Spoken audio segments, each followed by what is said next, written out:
আসসালামু আলাইকুম। আমার বোনের কাঠগোলাপ পছন্দ, তাই জন্য সে আজকে একটু কাঠগোলাপ আঁকবে বলছে।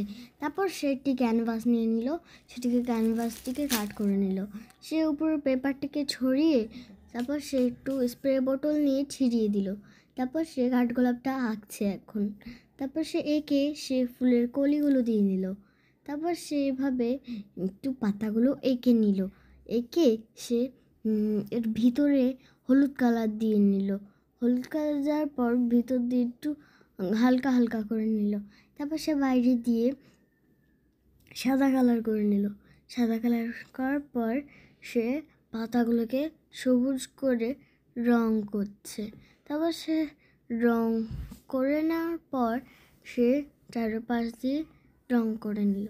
তারপর সে ভিতরে গাঢ় কমলা কালার দিয়ে সুন্দর করে নিল। তারপর আবার সে ফুলের যে কলিগুলো আছে সেটিকে লাল কালার করে রং করে নিচ্ছে। সে দুটোই করলো, 3-4টে কলি। তারপর সে বাইরে দিয়ে কালো কালার রং করে নিল। তারপর সে রং করার পর আপনারা বলবেন যে কেমন হয়েছে।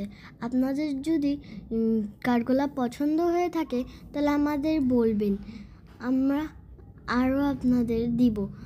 তাই বইনা লাইক সাবস্ক্রাইব করে দিয়েছেন।